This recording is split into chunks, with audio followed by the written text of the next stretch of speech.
How do we understand the statement that knowledge is a light cast into the heart? Okay, so Alhamdulillah Rabbil Alameen. I believe this is a statement. Um, there's a statement by Imam al-Dhahabi, who's got his famous work on the biographies of many early Muslims and hadith narrators and other scholars. Sir A'lam al-Nubala, A'lam al-Nubala, Sir al-A'lam al-Nubala. And he says, العلم ليس هو بكثرة الرواية ولكنه نور يقذفه الله في القلب وشرطه الاتباع والفرار من الهوى والابتداع. Okay, so I believe that's his statement. There is, so he says, knowledge is not a lot of narration, a lot of narrating. Rather, knowledge is a light that Allah casts into the heart, and its condition to have it cast into your heart is ittiba', following the Messenger of Allah sallallahu alaihi wasallam in his words, his deeds, his akhlaq, his character, and his worship. And it's fleeing from hawa and innovation. So hawa,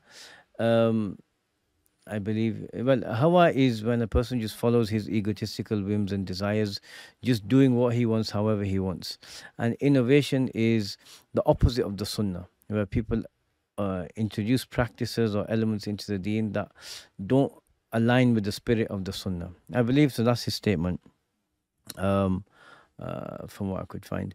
I believe it's also been attributed to Imam Malik radiallahu anhu wa ardah.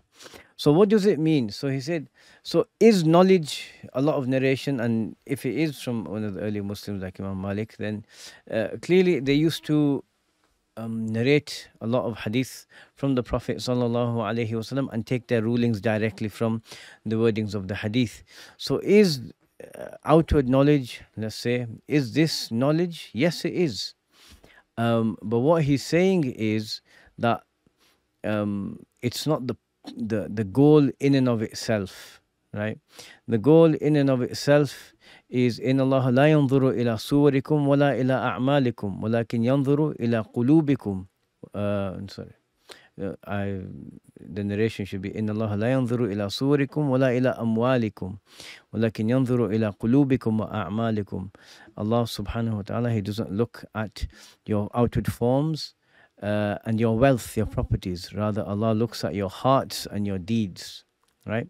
So if Allah looks at our hearts, then a heart that is pure, a heart that has love for Allah, love for His Messenger sallallahu alaihi wasallam, love for the Quran, love for the Deen, it's a heart that's thriving with all of these positive qualities. That's a heart that we want, right? So he's saying that knowledge is a light, which is the fruit of having all of this following of the Prophet sallallahu alaihi wasallam, shunning one's hawa, shunning the innovation. When people do this and they turn to Allah subhanahu wa ta'ala sincerely and they live their day-to-day life, trying to imitate the actions and the way of the Messenger of Allah sallallahu alaihi wasallam, Allah subhanahu wa ta'ala puts a particular light in their heart, the light of Iman, and the light of eventually what becomes iqan, yaqeen, absolute certainty. I mean, there's a narration from Sayyidina Ali ibn Abi Talib. He said, لو كشف الغطاء ما ازددت يقينا. Had the veil been removed, I would not increase in certainty. So when someone dies, we know that the veil is removed and they can see their place in paradise, or they can see their place in hell, or they can see, waliyadhu billah, and they can see the angels. So the realities of existence of what we believe in, paradise, hell, akhirah, judgment, all of these things. So Sayyidina Ali said, had it would been removed for him, nothing would have changed. He was at that pinnacle of certainty. So this is where that iman comes from. This is why, for example, many people think that to strengthen your faith and become strong believers who can have tawakkul and who can have love of Allah and His Messenger sallallahu alaihi wasallam, many people think, let's go study lots of aqidah. And aqidah is a very important and significant science. And it's what we base our the proofs of our deen on, and our iman in Allah subhanahu wa ta'ala.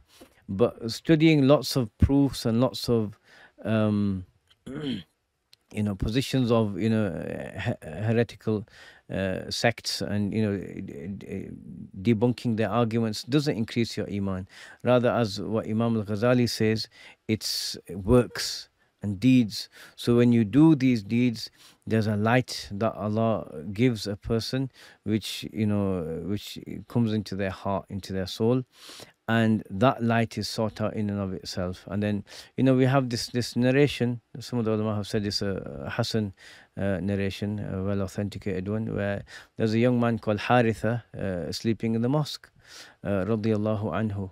And early in the morning, and the Prophet tapped him with his foot, sallallahu alaihi wasallam, and woke him up. And he said, "How are you this morning, Haritha?" He said, "This morning I've woken up as a true, firm believer." So the Prophet sallallahu alaihi wasallam asked him to elaborate, and he said, "I'm unattached to this life, like in the sense that he's not living purely for this life, he's living for Allah."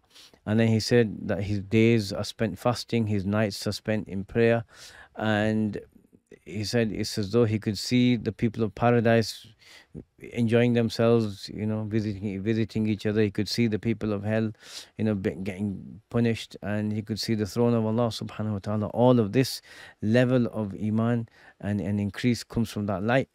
And so he said to him, "Arafta falzam," so stick to it. Like, this reality, so whatever you did to get here, keep doing it, right? And keep, to become grounded and rooted in it. So this is what it means. So the knowledge is just like knowing, for example, knowing how to perform wudu. There are 4 fara'id, this number of sunan, this is the order, you need make an intention first. That knowledge does not benefit anyone unless they go and make wudu in order to pray. And you could know all of the rulings of the prayer, but if you just sit there and don't pray when the time comes, that knowledge hasn't benefited you, right? So all of this knowledge is to turn a person to Allah. And when a person turns to Allah, the fruit of it that comes to a person, that's what this statement is referring to. That knowledge which is sought out in and of itself, and the actual, the thing that has the biggest impact on a person is what Allah puts into the heart of a person who practices this knowledge, who follows the way of the Prophet, who shuns his hawa and innovation. Right, so that's the point. So it doesn't mean that outward knowledge and the sciences that the ulama have documented and preserved and codified are something secondary or useless. No, a'udhu billah. This is the deen that Allah has preserved for us.